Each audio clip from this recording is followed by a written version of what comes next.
Spotify for Podcasters lets you record and edit podcasts right from your phone or computer. So no matter what your setup is like, you can start creating today. With Spotify for Podcasters, you can earn money in a variety of ways, including ads and podcast subscriptions. And best of all, it's all totally free with no catch. I highly recommend you give it a try. Download the Spotify for Podcasters app or go to spotify.com/podcasters to get started. The Tudors Dynasty Podcast. I remember as a kid, the first time I'd go out on the pond in the winter and test if it was hard enough to ice skate on. Sometimes it wasn't. And sometimes I'll admit I'd make my younger brother test it first and watch him fall in and laugh and laugh. You're listening to the Tudors Dynasty Podcast with Rebecca Larson. Hello and welcome back to the show. I'm your host, Rebecca Larson. Today I am very pleased to share with you a bonus episode from last year, which kind of just fits in with the theme of the season right now. It's all about the Little Ice Age in the Thames Frost Fairs. I hope you enjoy this episode. All right, let's learn a little bit of background first about the Little Ice Age. So the dates definitely vary, but I think most agree that it lasted from the 14th century to the 19th century, and that from 1314 to 1317, the cooler temperatures damaged crops and led to failed harvests, which the consequences would be a great famine. Not only did the Thames freeze over, but many large rivers throughout Europe did as well, as did the Baltic Sea. So how did our plucky English folk during Tudor times deal with this? Well, in the Tudor period, they used the frozen Thames as a thoroughfare from one side of the river to the other. And records mention that Henry VIII and Jane Seymour crossed the Thames while it was frozen.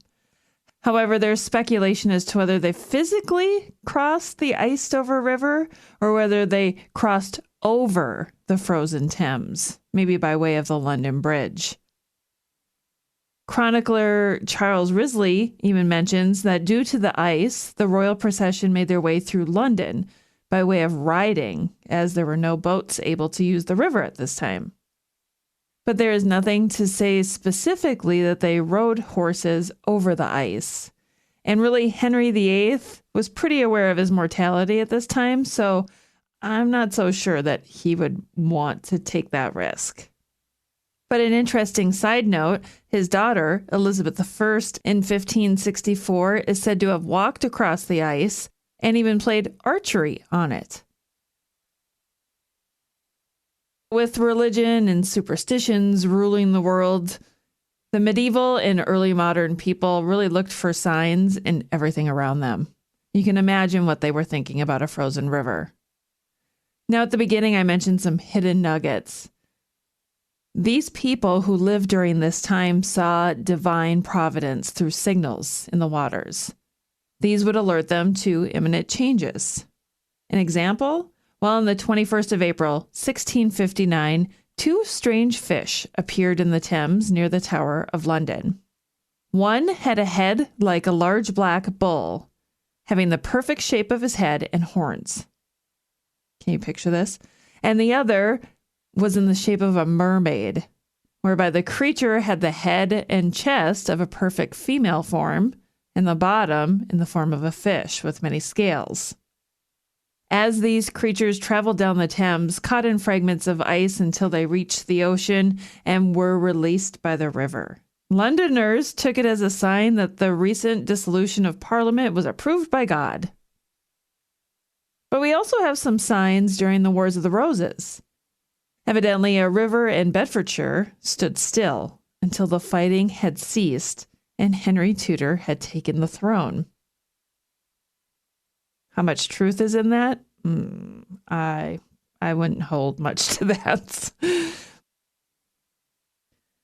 And with the Thames freezing over 27 times from James VI I all the way up to George III, the Frost Fairs were created. Now, I thought this was really cool. The first Frost Fair occurred in 1608 in an effort to bring people together, to distract them from the terrible weather, and to lift their spirits. Now, traders were set up on the ice, selling souvenirs, which could be customized with names and dates of the fair that the Londoners attended. By 1683, the Frost Fair had become quite the event. Writer John Evelyn described its popularity by saying that coaches piled from Westminster to Temple and from several other stairs to and fro, as in the streets, sled sliding and skeets, a bull baiting, horse and coach races, puppet plays, and interludes, cooks, tippling, and other lewd places. So it seemed to be a bacchanalian triumph or a carnival on the water. They even lit fires that sat within their tents, resting on top of the ice. Now, for those of us who live in cold weather climates, I think we can appreciate the effort that they put into this. I often complain that when our local Frost Festival, which actually is happening right now, I often complain that they don't have enough fun activities for me to enjoy. Instead, they have things like a chili cook-off or a quilt contest. And I'm like, can we have a snowball fight or maybe something fun? This sounds like it was actually a lot of fun, and what a great distraction for everybody. But as you know, playing on the ice is not always safe, is it? I remember as a kid, the first time I'd go out on the pond in the winter and test if it was hard enough to ice skate on. Sometimes it wasn't. And sometimes I'll admit I'd make my younger brother test it first and watch him fall in and laugh and laugh. But then I'd also panic and get him home as quickly as possible. If you asked him now, he would surely tell you that was 100% the truth. But I loved that part of winter. I loved the playing on the ice part, so I can imagine how much Londoners enjoyed this ability to have some fun. But in fact, tragedy did occur at the Frost Fair, and in 1739, a large chunk of ice cracked and gave way, sending people, tents, and businesses into the Thames. You can imagine how that ended. Of course, the excessive cold, frozen rivers, and frost weren't all fun and games. It also caused food shortages, famine, and even an influenza outbreak. It put several trade-type jobs out of business, such as boatmen, bricklayers, carpenters, which meant that they weren't able to provide for their families, and they had to resort to begging through the streets and even through the Frost Fairs, asking for help. And there are many times in English history where beggars could be jailed.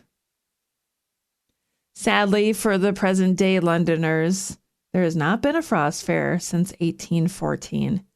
And the last time the Thames froze over was in January 1963. Thank you so much for joining me for this fun little supplemental episode to go along with the Lucky Wife, Anne of Cleves. This one was about the Little Ice Age and the Frost Fair, and I hope you really enjoyed the little nuggets I got to share with you today. If you're a fan of the show and you want to show your support, please consider becoming a patron on Patreon. You'll get some exclusive access, you'll get commercial-free content, and so much more. Just head over to Patreon, patreon.com/Tudors Dynasty, or find it in the show notes. Thank you so much for listening. I'm Rebecca Larson, and until next time. Thanks for listening to this episode of the Tudors Dynasty Podcast. You can follow and support the Tudors Dynasty Podcast on Facebook, Twitter, Instagram, and Patreon @Tudors Dynasty.